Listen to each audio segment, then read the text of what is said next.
میرے لال، باہر کم جاؤ میرے لال، ٹی وی مت دیکھو، کم دیکھو میرے لال، موبائل کم دیکھو۔ بار بار یہ سرپرست ماں باپ تلقین کرتے جا رہے ہیں، لیکن بیٹا ہے تو بیٹا ہی ہے، کبھی سنتا ہے، کبھی ادھر سے سنتا ہے، ادھر سے نکال دیتا ہے، کبھی تھوڑی دیر کے لیے کتاب کھولی دیکھا بند گئے، کتاب بند۔ لیکن یہ کار کیے چونکہ سرپرست ہے، پریشان ہے، آپس میں میاں بیوی نے مشورہ کیا کیا کیا جائے کہ اس میں جذبہ ولولہ بڑھے، کہا کچھ نہیں، ایک لالچ رکھ دو، ایک لالچ رکھ دو، کہا بیٹا موبائل چاہیے، کہا ہاں موبائل چاہیے، کہا دیکھو پڑھو اور اچھے نمبر سے پاس ہو جاؤ، 80% 90% لے آؤ، اچھا موبائل دلا دیں گے۔ اب یہ لڑکا صبح شام لگ گیا پڑھنے میں، مجھے بتلائیے یہ تبدیلی کیسے آئی؟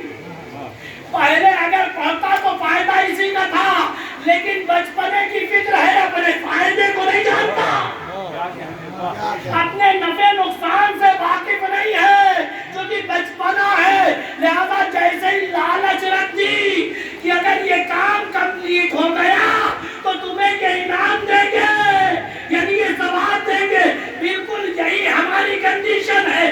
اللہ نے حکم دیا نماز پڑھو، روزہ رکھو، زکات دو، خمس دو، عیادت کرو، قیادت کرو، لوگوں میں پرسن رکھاؤ، لیکن یہ ہے کبھی کرتا ہے کبھی نہیں کرتا، لیکن وہ اللہ چونکہ سرپرست ہے، فکر مند ہے کیسے کرے کہ میرے بندے اپنے ان کاموں کی طرف جائیں جن میں انہی کا فائدہ ہے، لہذا اللہ نے کہا تو صحیح، جس طرح ہم نے اپنے بچے کے لیے ایک لالچ رکھ دی، اگر یہ کرو گے تو یہ ملے گا، یہ کرو گے تو ملے گا، تو خداوند عالم نے بھی کہا تم ایسے نہیں مانو گے، لوگ تمہارے لیے لالچ رکھ دیتے ہیں، نماز پڑھو گے تو اتنا ثواب ملے گا، روزہ رکھو گے اتنا ثواب ملے گا، حج کرو گے اتنا ثواب ملے گا، جبکہ فائدہ خود انسان کا ہے، یہ سلوات بھیجے۔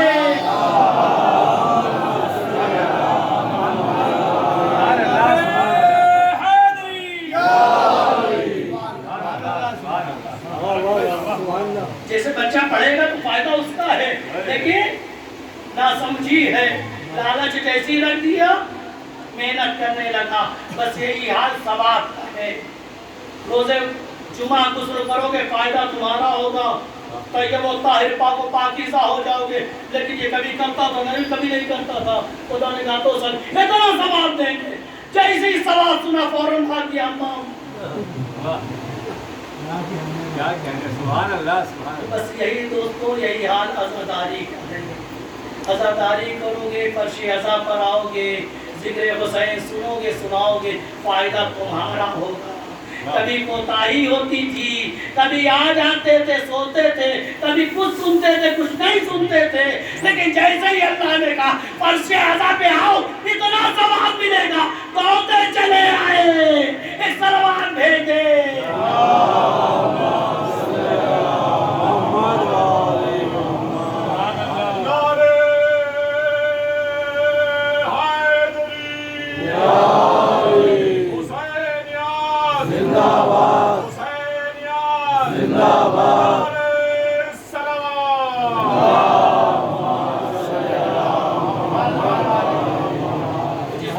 دو طرح کے ہوتے ہیں نا، ایک بچے وہ جو اپنا فیوچر وہ سمجھتے ہیں، ان کو کسی لالچ کی ضرورت نہیں ہوتی، اور کچھ بچے ہوتے ہیں اپنے فیوچر کو نہیں سمجھتے، لہذا ان کو لالچ کے ذریعے سے آگے بڑھایا جاتا ہے۔ اور اسی طرح ہمارے درمیان میں بھی دو طرح کے لوگ ہیں، ایک وہ ہے جو اپنی ضرورتوں کو سمجھتے ہیں کہ فرش عزا سے ہم جائیں گے تو کون سی ضرورتیں پوری ہوگی، وہ اپنی ضرورتوں کے تحت آتے ہیں۔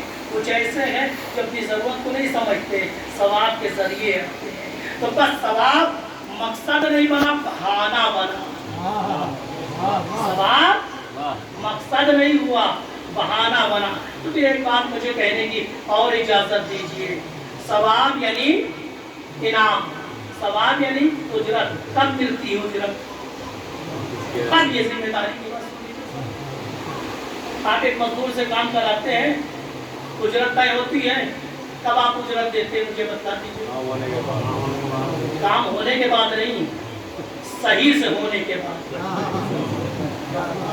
کام کرے اور آپ کی مرضی کے مطابق نہ ہو تو کبھی آپ اجرت نہیں دیں گے۔ جب کام ہو اور مرضی کے مطابق ہو تو اجرت دیتے ہیں۔ تو مجھے کہنے کی اجازت دیجیے، اگر عزاداری میں ثواب ہے تب ہے جب عزاداری کی جائے اور مرضی کے مطابق ہو۔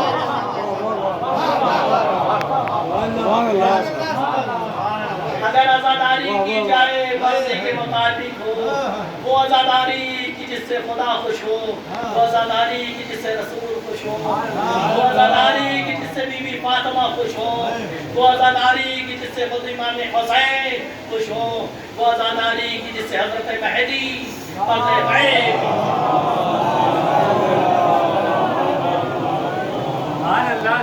فیصلہ ہمیں کرنا ہے۔ ثواب تبھی ملے گا جب ہمارا کام ان کی مرضی کے مطابق ہوگا۔ اگر مرضی کے مطابق نہیں ہوگا تو ثواب کی بھی امید نہیں ہے۔ کام ادھورے کام پہ نہیں دی جاتی، اجرت ادھورے کام پہ نہیں دی جاتی، نامکمل کام پہ نہیں دی جاتی، مکمل کام پہ دی جاتی۔ تو بس عزاداری کا مقصد ثواب بھی نہیں۔ تو یاد رکھیے دوستو، ایک چیز ہوتی مقصد، ایک چیز ہوتی بہانہ۔ مقصد تک پہنچنے کا ذریعہ، یہ تین چیزیں، پرسہ، گریہ، ثواب۔ مقصد نہیں ہے، ذریعہ ہے مقصد تک پہنچنے کا۔ آؤ گریہ کے بہانے آؤ، مقصد تک پہنچ جاؤ۔ پرسے کے بہانے آؤ، مقصد تک پہنچو۔ ثواب کے بہانے آؤ، مقصد حسینی تک پہنچو۔ اور کل ایک اشارہ کیا تھا آپ کی خدمت میں کہ عزیزوں، عزاداری کا وہی مقصد ہے، بڑی توجہ سے سنیے گا جوانوں، عزاداری کا وہی مقصد ہے جو قیام امام حسین کا مقصد ہے۔ یعنی عزاداری مقصد امام حسین کی حفاظت کے لیے ہے۔ اگر ہماری عزاداری مقصد امام حسین کو زندہ کر رہی ہے تو اس کا مطلب ہم اپنی ڈیوٹی، اپنی ذمہ داری کو پورا کر رہے ہیں۔ اور اگر خدا نہ کرتا ہماری عزاداریوں سے مقصد امام حسین کی حفاظت نہیں ہو رہی ہے، رسم ہو رہی ہے، عزاداری نہیں ہے۔ رسم اور عزاداری میں یہی فرق ہے۔ اگر عزاداری ذمہ داری والی ہے اس کا مطلب ہے مقصد حسین کی حفاظت ہو رہی ہے۔ اگر مقصد امام حسین کی حفاظت نہیں ہو رہی ہے ایک رسم ہے۔ مقصد امام حسین کیا ہے؟ توجہ فرمائیے گا، یعنی جو مقصد امام حسین کا تھا وہی مقصد عزاداری کا ہونا چاہیے، اور جو مقصد امام حسین کا تھا وہی مقصد عزادار کا ہونا چاہیے، حسینیوں کا ہونا چاہیے۔ یعنی جو مزاج حسینی مزاج تھا وہی عزاداروں کا مزاج ہونا چاہیے، جو مقصد امام حسین کا تھا وہی مقصد عزاداری کا ہونا چاہیے۔ تو امام حسین کا مقصد کیا تھا؟ توجہ فرمائیے گا، امام حسین کا مقصد کیا تھا؟ جو امام حسین کا مقصد تھا وہی مقصد کس کا ہے؟ عزاداری کا ہے۔ اگر مقصد پورا ہو رہا ہے تو اس کا مطلب کیا ہے؟ ہم اپنی ذمہ داریوں کو پورا کرتے ہیں۔ اگر خدا نہ کرتا مقصد پورا نہیں ہو رہا ہے ہم اپنی ذمہ داریوں میں کوتاہیاں کر رہے ہیں۔ ایک مقصد دیکھیے، کل میں نے ایک مقصد بیان کیا تھا، آج ایک مقصد، اس کے بعد ہم دیکھیں وہ مقصد ہماری عزاداریوں میں پایا جاتا یا نہیں۔ اگر ہماری عزاداریوں میں وہ مقصد پایا جا رہا ہے تو ہماری عزاداری امام حسین سے وابستہ ہے، امام حسین سے جڑی ہے۔ اگر امام حسین سے جڑی ہے تو اس کی عظمت اور قیمت کا کوئی اندازہ نہیں لگا سکتا۔ امام حسین مقام بیضا پر جہاں پر ان کے لشکر سے ملاقات ہوئی، امام علی مقام نے خطبہ دیا، امام حسین نے خطبہ دیا، اس کے بعد فرماتے ہیں قال جدی رسول اللہ صلی اللہ علیہ وسلم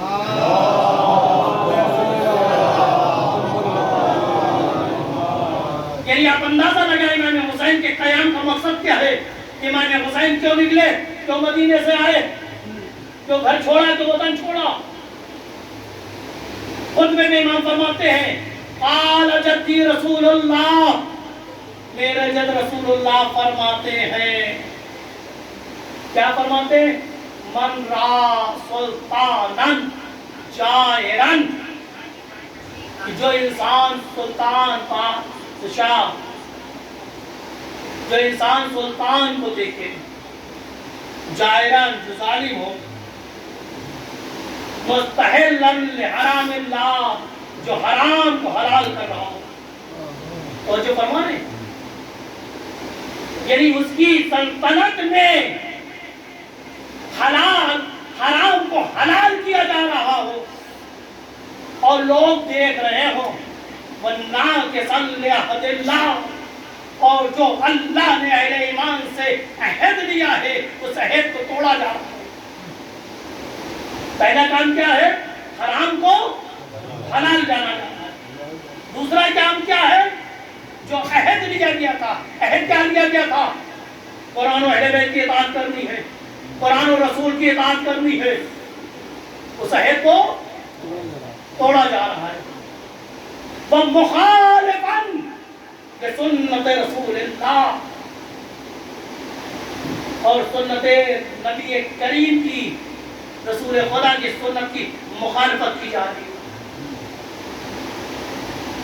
وَيُعْمَلْ فِي عِبَادِ اللَّهِ بالاسم والعدوان، اللہ کے بندوں کے درمیان اللہ کی نافرمانی کی جا رہی ہو، اللہ کا گناہ علنی ہو رہا ہو۔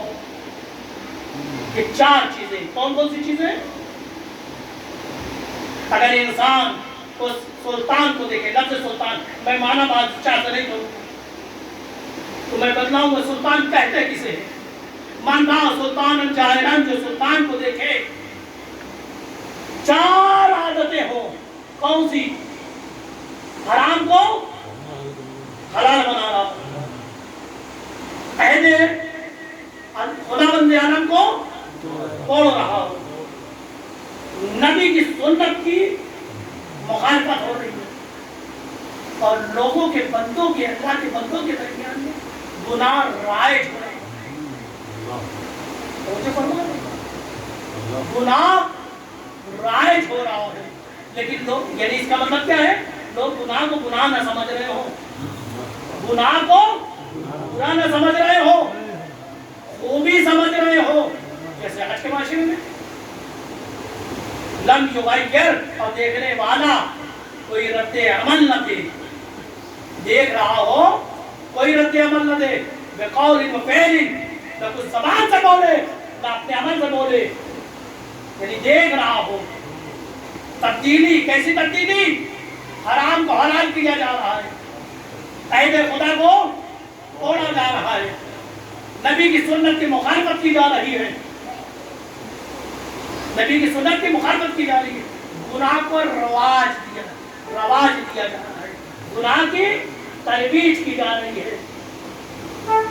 کوئی لم یغیر، دیکھنے والا کچھ نہ بولے، کوئی رد عمل نہ کرے، بقول و فعل، نہ اپنے قول کے ذریعے خبردار کیا ہو رہا ہے یا اپنے عمل سے، تو حقاً علی اللہ ہے، حق بنتا ہے کہ اللہ اس انسان کو اس انسان کے ساتھ مشہور کرے۔ یہ ہے پیغام کربلا۔ اب سمجھ میں آئے امام حسین کیوں تھے؟ امام حسین اس فضا میں تھے کہ جہاں پر حرام کو حلال قرار دیا جا رہا تھا، عہد الہی کی توڑا جا رہا تھا، سنت نبوی کی مخالفت کی جا رہی تھی، گناہ کو رائج کیا جا رہا تھا، اور دیکھنے والا دیکھے خاموش رہے، چاہے جتنا بڑا صحابی ہو، چاہے جتنا بڑا نمازی ہو، چاہے جتنا بڑا اہل ایمان ہو،